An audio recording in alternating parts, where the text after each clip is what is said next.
कि जो दूसरे के लिए जीता है उसके लिए परमात्मा जीता है। ये ध्यान, क्योंकि सब प्रभु के हैं। तो अपना प्रश्न उसने छोड़ दिया, अपनी झंझट, उन तीनों का पूछ लिया और तीनों का जवाब योगीराज ने दे दिया। अब वहां से चल दिया। जब चल दिया, लौट रहा है तो सबसे पहले किसान का खेत मिला, फार्म मिला, जहां पर वो रहा करता था। तो शाम भी हो रही थी, रुकना भी था। रुका वहां पर, कहे आ गए भाई, हमारे प्रश्न का समाधान पूछ लिए, बताओ बताओ। उसने कहा कि बैठो, बता दूंगा आराम से, पूछ के लाया हूं, चिंता। खाया पिया, उसके बाद चर्चा हुई।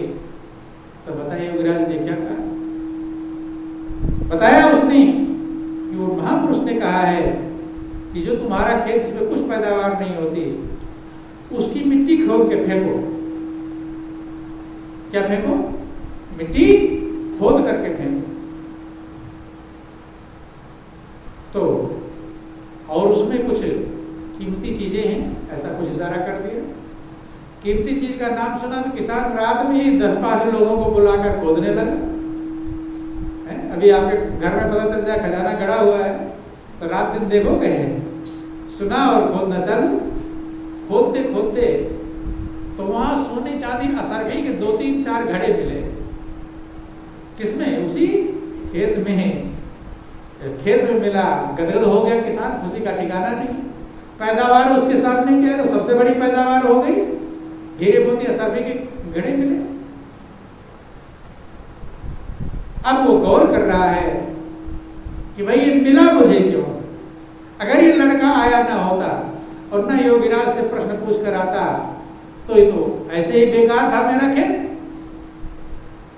तो मुझे स्वार्थी नहीं बनना चाहिए, कुछ धन परमार्थ में लगाना चाहिए। तो फिर मिला है, नहीं तो कुछ नहीं पैदा होता था। तो एक घड़ा उसे दिया।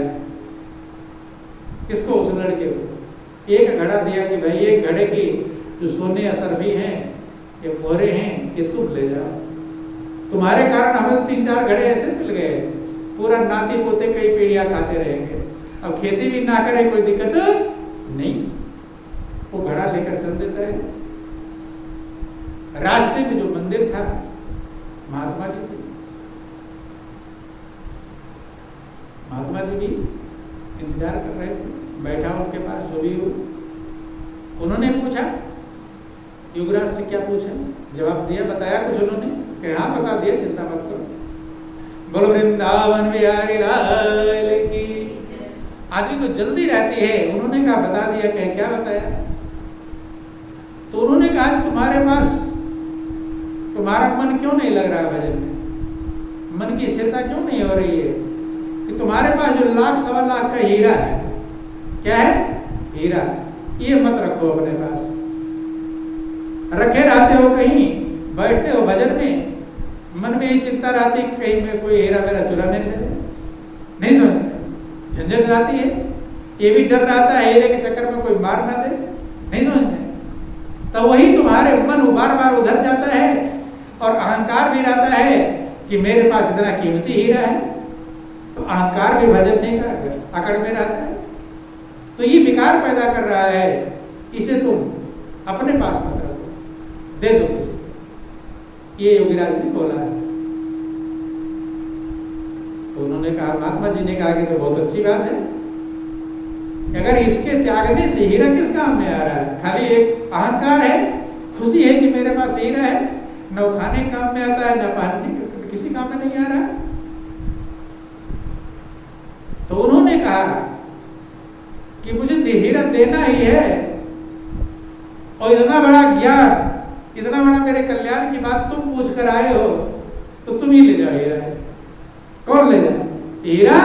तुम ही ले जाओ, देना तो किसी को है ही, अपने पास नहीं रखना। बोलो वृंदावन बिहारी लाल की जय, उमापति महादेव की जय। तो एक घड़ा तो हीरे मोती असरफी मिला था, अब एक हीरा मिल गया बहुत कीमती। आगे पहुंचा जाट जी के गांव में। जाट जी इंतजार कर रहे थे कि भाई आगे मेरा प्रश्न पूछे थे। कहा पूछा, चिंता मत करो, पूछ लिया है। बोलो वृंदावन बिहारी लाल की। कहे मेरी बेटी बहुत दुखी रहती है, बताओ पर। तो उसने बताया कि योगीराज ने कहा है, संत महापुरुषों ने बतलाया है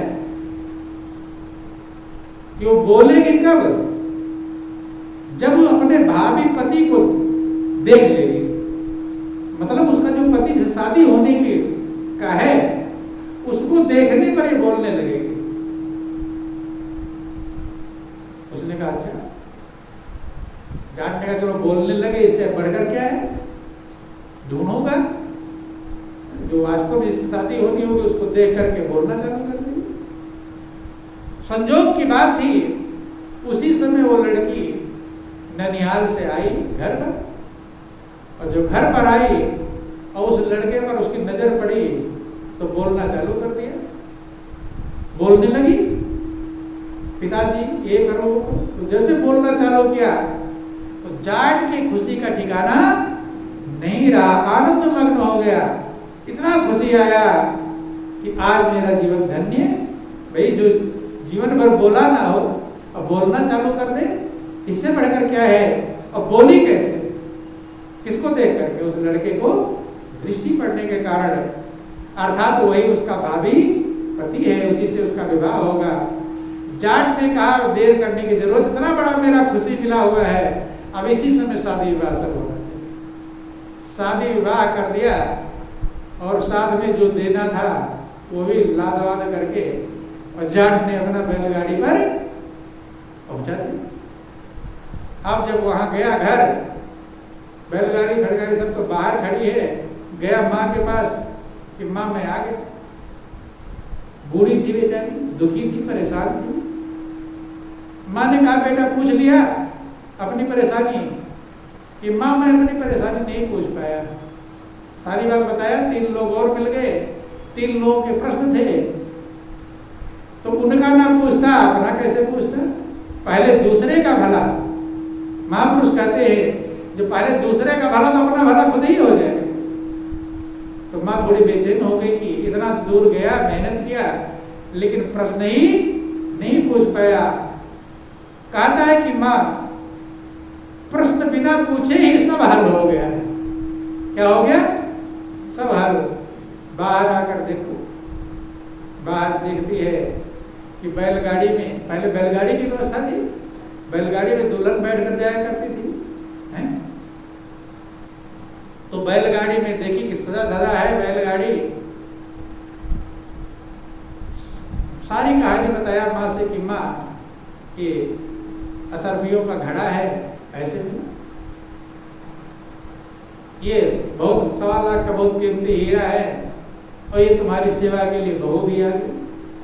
अर्थात गौर करना, विचार कर लेना, जब उसने अपने मन को, अपने स्वार्थ को छोड़ा, दूसरे के लिए, परमार्थ के लिए अपने जीवन को लगाया, तो अपना सारी समस्याओं का समाधान खुद ही हो। बोलो वृंदावन बिहारी लाल की जय, उमापति महादेव की जय। तो ध्यान देना, जिस पल से हम परमार्थ के मार्ग में लगते हैं, आनंद और शांति उसी पल मिलना चालू हो जाता है, बाद में नहीं।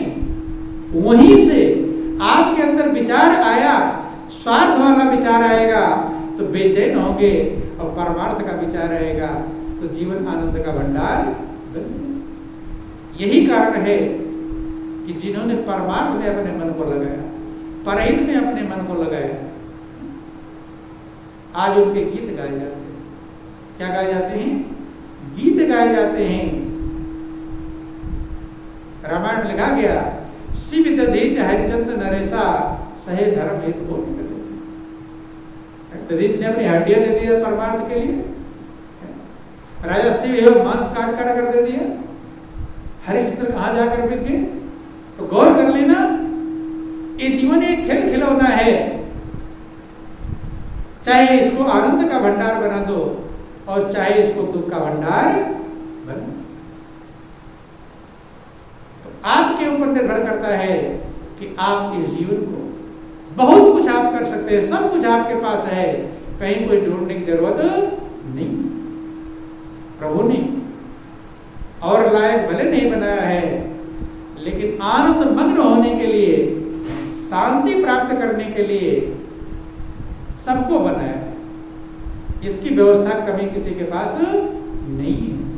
स्वार्थ से हम ऊपर उठने का प्रयास करें, जहां तक बन पाए। एकाएक नहीं हो जाएगा, धीरे धीरे लगने का प्रयास करें। अपने स्वार्थ को, अपने ममता को छोड़ने का प्रयास करें।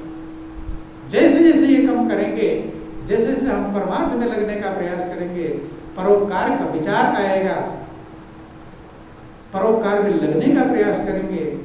अभी गौर करना कि कोई फिसल कर गिर जाए और दौड़ कर जाकर उसे उठाओ, तो दिल को गदगद होता कि नहीं? ये भाव नहीं कि पैसा देगा, स्वार्थ का भाव ना हो। बिना स्वार्थ के जो हम काम करते हैं वो हमारे जीवन को वही शांति प्रदान करता है। तो जिस चीज को हम ढूंढ रहे हैं वो हमारे पास ही है। अपनी नजरिया बदलने की जरूरत है, अपनी दृष्टि बदलने की जरूरत है। दृष्टि बदलें, और ये सब प्रभु ने दिया है। प्रभु ने कितना बड़ा परोपकार आपके लिए किया है, क्या क्या दिया है। आपको दूसरे का दिया हुआ ही प्रयोग करना है। ये सब मालिक का है, जीवन मालिक का है, सब कुछ उसका दिया हुआ है। तो दिया हुआ को परोपकार में लगाने का प्रयास करें, लेकिन मनुष्य नहीं लगा पाता। स्वार्थ के बस ये जो इतने संसार में अशांति के कारण बन रहे हैं, ये स्वार्थ के कारण। किस कारण? स्वार्थ के कारण। इसमें हम लगते रहेंगे, हमारा जीवन यूं ही गुजरता चला जाएगा। तो विचार